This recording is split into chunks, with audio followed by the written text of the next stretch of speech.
Rigging elections is as American as apple pie. To wit, non-white people have been systematically denied the right to vote for most of the country's history. Most notably, when black people won the right to vote following the Civil War, in practice that liberty was denied under Jim and Jane Crow and other white supremacist laws, both in the South and other parts of the country, for a full century. Voter registration laws themselves have a long and ugly history of being used to deny non-whites, white ethnics and other undesirables the right to vote. It's also worth noting that the United States has a long and infamous history of sabotaging democratically elected governments in other countries. Rigging elections so that they do not reflect the public's democratic will was and remains a partisan tool. It can of course be tied to almost any ideology, but remains especially potent in the hands of the Republican Party and the conservative movement. Such political skullduggery gave the Republican Party the White House on at least one previous occasion, in the 2000 election, when George W. Bush defeated Al Gore based on a deadlocked election in Florida, where all the votes were never counted. In 2016, Donald Trump and the Republican Party benefited from both voter intimidation, voter purges, gerrymandering and other tricks in key battleground states. During that same election campaign, Vladimir Putin and his agents also engaged in a widespread effort to install Donald Trump in office by manipulating the American people and their votes. In 2018, Republicans used a range of tactics, including racially motivated voter suppression and outright voter fraud, to sway Georgia's gubernatorial election away from Stacey Abrams to Brian Kemp, the white Republican who began the campaign as Georgia's Secretary of State, the person responsible for managing fair elections. At present, Donald Trump is openly soliciting illegal foreign interference in the 2020 presidential election in order to keep him in office, perhaps permanently. Greg Palast is an investigative journalist whose work has been featured by the BBC, The Guardian, The Nation and Rolling Stone. He contributed several articles to Salon on the 2018 race in Georgia. He is also the author of the best-selling books Billionaires and Ballot, Bandits and The Best Democracy Money Can Buy. Palast is one of the country's foremost experts on voter fraud and the many other ways that elections are rigged, most often by Republicans, so as to prevent the American people from having their votes and political preferences fully counted. In this conversation, Palast explains how Donald Trump, the Republican Party and their agents will try to steal the 2020 presidential election from the American people at the ballot box. Palast also warns that the Democratic Party's leadership will try to stop Senator Bernie Sanders by sabotaging the vote in the upcoming California primary. He also details the connections between Roger Stone, the 2000 Florida presidential election recount fiasco and the rise of Donald Trump. This conversation has been edited for clarity and length. You can also listen to my conversation with Greg Palast on my podcast The Truth Report or through the player embedded below. How do you make sense of Trump's presidency? How did this all happen? The nasty secret of American democracy is that we don't count all the votes and we do not let all people vote. In the past 2 years, according to the federal government, 17 million Americans have been stripped of their right to vote. Some of it is quite legitimate. If someone's dead, they should not be voting. If someone has left Georgia or Michigan, they should not be voting in Georgia or Michigan. But about half of that number, 9 million or so people, were removed from the voter rolls on a false premise. These potential voters are overwhelmingly young people and voters of color. Young people are the new target. There is a massive purge of voters in America and few people are talking about it. What I've been doing is filing suits to get the lists and names and addresses and the reasons for everyone who has been purged from the voter rolls. One of the most important stories I have ever done was for Salon in 2018. From the lawsuit my organization filed, we discovered a massive number of people blocked from voting, again, overwhelmingly young people and voters of color. That means Democratic Party voters could have had a massive impact on the outcome in states such as Ohio and Georgia. Moreover, Georgia really should be a swing state because it is minority-majority, white people are in the minority in Georgia, as of this year. Michigan is another example. In the 2016 presidential election, 75,355 ballots were never counted. In Michigan, Trump won by 10,700. What is the state's response? We don't know whose votes those were. These are disqualified ballots. Why were they disqualified? 87 voting machines broke down in Detroit. Even though there were paper ballots, they had to be scanned by machines. The 87 machines could not read the ballots. Is Detroit Trump country? Of the 75,355 ballots that no one counted, most came out of Detroit. Who won Michigan? This is what's going on here. In California in 2016, 8.6 million people cast votes in the June 2016 primary. Add up the presidential total, and it comes to 7.3 million votes. This means 1.3 million people did not have their ballots counted for President of the United States in that primary. In particular, this is the group known as NPP voters, no party preference voters, who have a right to vote in the Democratic primary, but the procedure is really complicated. So a big hunk of those voters, close to half of those voters in practice, were disqualified because they got the wrong ballot or they didn't know the procedure. Because you have to use a special ballot if you're a NPP voter, you can't get a regular Democratic Party ballot. If you are given the regular party ballot, it gets disqualified. This procedure is so complicated that almost no one, even at the polling stations, knows what the rules are. So basically, 1 million people, mostly NPP voters, lose their vote. Now who did they vote for? NPP voters voted more than 2-1 for Bernie Sanders. Bernie Sanders won the California primary last time, and the Democratic Party leadership is going to try and take it away from him this time in 2020. In the reported California results in 2016, Hillary Clinton defeated Sanders, 53 to 46%. How does one go about rigging an election? Not the way most people believe. It isn't done by some guy pressing a lever and changing the vote from blue to red. Rigging an election is usually done by blocking people from casting ballots or not counting the ballots they cast. For example, and these are hard numbers from the federal government, more than 2 million provisional ballots were cast in the United States. Most white people, unless they live in California, have never heard of a provisional ballot, but those types of ballots are handed out like candy in Black and Hispanic precincts. These provisional ballots are just what they sound like, provisional. A person's name is not on the voter rolls. So rather than have a person scream and holler and pound the desk and say, "Why is my name missing? I've voted here for 50 years, they are told, "Don't worry. Here's a provisional ballot. Fill this out and we'll count that later." But those votes are not counted later. Over 1 million provisional ballots were never counted in each of the last 2 presidential elections. Absentee ballots are another problem. In the United States there are about 30 million people who mail in their ballots. This year that number will be closer to 60 million. Many of those ballots will never be counted. And then machines break down. Where do the machines break? Where everything breaks down. In the barrio, in the ghetto.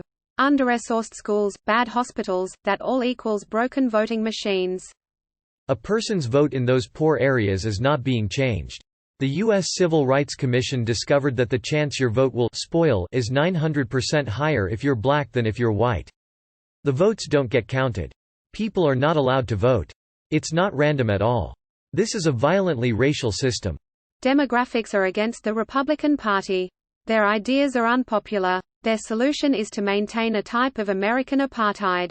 The only way for Trump and his Republicans to stay in power is to keep non-whites and other people who oppose them from voting. What are some specific examples of the Republican Party rigging elections to achieve their goals? The following is very important. Georgia in 2018 was the test drive for the theft of 2020 by Donald Trump and the Republican Party. All across America, in 20 states and perhaps more, there is a new system of purging the voter rolls which will change the 2020 elections. There has been a massive increase in voter purges through an initiative called Use It or Lose It. So for example, in Georgia, if you miss a couple of elections and they mailed you a postcard and you didn't return it, you lost your vote. That is a Jim Crow tactic which is illegal under the National Voter Registration Act. They used to stop black people from voting using such tactics. What is happening in Georgia? How come Republicans are removing people who have not voted? The answer is they're saying that not returning the postcard is evidence that a given voter moved. They missed 2 elections. They didn't return a card. Obviously, they've moved. Is that true? For my Salon piece in 2018 I went to the #1 experts on demography and where people actually live. Who are the experts on that subject? Amazon, eBay and American Express. I asked those experts to look at the data and then to tell me who moved in Georgia. The experts went through the Georgia purge list and found out that exactly 340,134 voters had not ever moved from their original registration address. Over 1/3 voters were removed for leaving Georgia, or leaving their county, and had never actually moved away at all. Stacey Abrams put up a ton of money to go even deeper and found another 100,000 people who were wrongly purged. You're talking close to 500,000 people who were wrongly purged for moving. Based on my research, that is why Stacey Abrams said that she had won the governorship of Georgia, she just wouldn't be inaugurated. Now the Republicans are trying to do the same thing in Michigan, Ohio and Wisconsin. All over the country. The Republicans and Trump are going to steal 2020 by saying that millions of people have moved, don't qualify for voting. They won't know until they show up to vote. Then those voters will be given a provisional ballot that won't get counted. These people will think they voted when they have not, and they will lose their vote. If they send in an absentee ballot and they're marked as having moved, their ballot will be thrown away. This is a type of new Jim Crow. The Republicans are using gerrymandering and voter intimidation. Republicans are literally stuffing ballot boxes in favor of their candidates.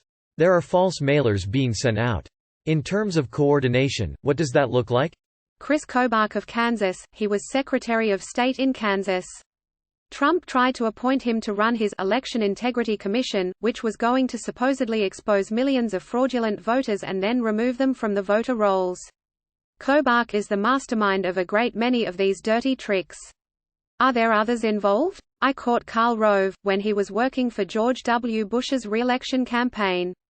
Rove used a system called caging, where his operatives would send letters to people's registration addresses.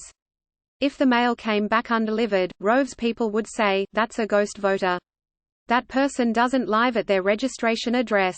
They'd then lose their right to vote. Rove and his cronies were sending these letters to soldiers of color stationed overseas. That is a federal crime.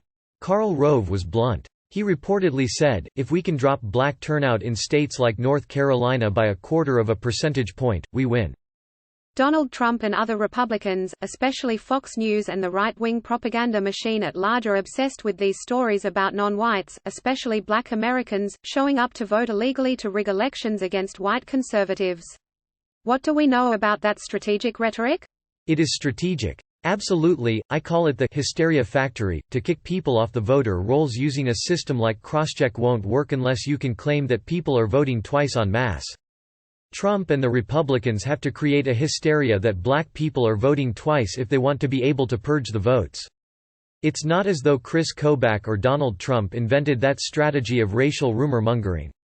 Watch the movie Birth of a Nation from 100 years ago and you will see black people shown breaking the law in terms of voting. This is an old racist trope.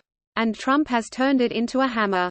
Kobach turned it into the Interstate Voter Registration Crosscheck Program, which is supposed to find people that are voting in different states. In reality, if a person votes in 2 different states in the same election, they can go to prison for 5 years. Crosscheck is ostensibly chasing something that almost never happens. Kobach, Trump and other Republicans use a racial stereotype that people of color cheat when they vote. People of color vote as some type of horde, and therefore we have to have all these laws to prevent black people, and now Hispanics, Asian Americans and others, from doing the same thing. Talk about Donald Trump's recent pardons and the case of Roger Stone.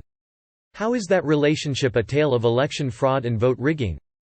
I'm very concerned about this right-wing campaign of intimidation. It's violent. It's very important to understand that Roger Stone is going to prison for threatening a witness with death. And believe me, that's a real threat. In 2000, George W. Bush officially won the presidency by 537 votes in Florida. Just 537 votes. When they had the recount, most people really did not understand the details of what was happening. First of all, 178,000 ballots were considered disqualified and unreadable. These were concentrated in Democratic and black areas such as Jacksonville, Gadsden County, Miami-Dade and Broward. Stone was the instigator of what the news media described as the white-collar riot. The 2020 election involved so-called hanging chads. People laughed about hanging chads, but it's not something funny. This was all very important. A person punches a hole in a card for their candidate, but what they do not know is that on the back of that card, a little piece of paper is hanging there, literally by a corner. What happens next is that a person puts their ballot through the voting machine, and it kicks it out. It says, "Oh, there's something wrong with this ballot." The punched-out piece of paper is still attached. Miami was recounting those ballots that were disqualified. People misunderstand what happened. This was not a recount. What really happened was counting ballots that were never actually counted in the first place. Those were overwhelmingly Gore ballots. Bush would have lost. The count was stopped. One way to stop the vote count in Miami was by having Roger Stone literally lead a riot where they were trying to break windows and smashing doors. It was white guys in suits, led by Roger Stone. One can only imagine how the Miami police would have reacted if black people were doing the same things. Violence elected a president. The Republican operatives loved it. They said, "This guy will do anything we need." And Roger Stone still does. It's not cute. These are not little dirty tricks. It is deeply evil voter manipulation. It's violent and it's racist. And now Trump tried to get Roger Stone's sentence reduced. Trump was successful. That sends a signal, do my work. I'll protect you. It has now been established that there's a very good chance Trump will pardon his people. Stone will get minimal time. These guys have money, they're violent, and they've got their personal stormtroopers. Here is the scenario. Let's say the 2020 presidential election is very close in several key states. How do Trump and his Republican operatives try to guarantee victory over the Democratic candidate? If Trump loses, he's going to scream and holler, and then the question will be if there is a vote count in Republican-controlled states. Moreover, if the first count looks like Trump is losing, are these secretaries of state or other election officials, and I have no doubt that they will, going to start massively disqualifying ballots? And then say, well, on reconsideration, Trump won the 2020 election. I believe that most of the above will happen before there is an official announcement of any final vote count. For example, in Ohio back in 2012, there was that moment when Karl Rove was freaking out on Fox News. They called Ohio for Obama in 2012 and Karl Rove had a meltdown on television. He was saying, "No, that's not the right number. I'm talking to the Secretary of State's office." I knew the real story behind his fit. 70% of black people in Ohio vote early. For the first time in Ohio history, no one who voted early was allowed to use a voting machine or a regular ballot. You had to fill out an absentee ballot form and an absentee ballot. I asked the county supervisor in Dayton, Ohio, "Why are we doing this?" He said, "It's simple. You can challenge a paper absentee ballot. Once a person votes on a regular machine or they voted on a regular ballot, you can't challenge it. The vote is a vote." Karl Rove and John Husted, who was the Republican Secretary of State, came up with a scheme to make black people vote on absentee ballots. They have to fill out the ballots. They can't make an error. Rove's concept was that the Republicans were going to throw out 200,000 ballots, mostly cast by black voters, but the scheme got busted and it wasn't successful. That is why Karl Rove was saying, "Don't call Ohio." He knew that they were going to try to disqualify enough ballots to flip the state to Mitt Romney and flip the election. That's why Karl Rove was acting the way he did on Fox News. These are very sophisticated strategies being used to not count votes. And when one talks about not counting ballots, no state comes close to California, none. 4 years ago, over 1 million ballots were left uncounted in the primary. Not counting ballots and blocking voters and delayed vote counts is what I see happening in 2020. The Republicans are going to disqualify enough ballots until Trump can be declared the winner. That's the danger. What are your concerns about the California Democratic primary and Bernie Sanders? As I said earlier, 1.3 million ballots were not counted 4 years ago. Most of those were non-party preference ballots, cast by independents who are allowed to vote in the Democratic Party. According to a YouGov poll, those voters favored Bernie Sanders more than 2-1. There is an effort to stop independent voters from voting in the Democratic primary. There are more than 4 million registered independents in California. These numbers are not small. They mostly vote Democratic even though they register independent. But the Democratic Party's officials are going to do everything they can, as they did 4 years ago, to block that independent vote. That vote is Sanders' vote. Those against Sanders in the Democratic leadership are also going to do what they can to reduce the Hispanic vote. It's strange to me that we always talk about Biden and the black vote. What's not talked about is that Sanders really owns the Hispanic vote, and in California that's decisive.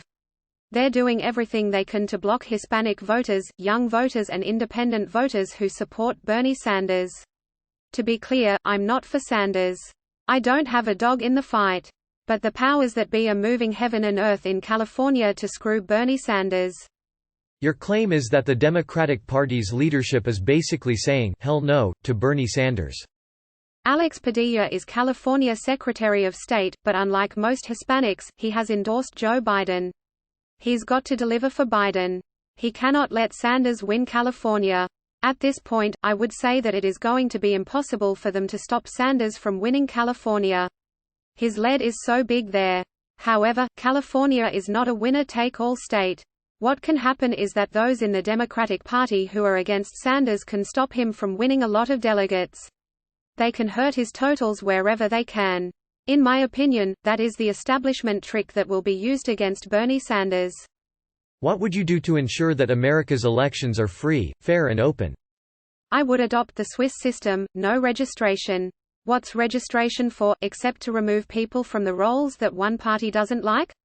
In that system you walk in, you say you're a citizen, then you vote. We don't have people illegally voting in the United States. When we talk about fixing elections, the fact is that registration was created to stop black people and American citizen immigrants from voting. That is the real history of registration in the United States. We must also stop the voter purges.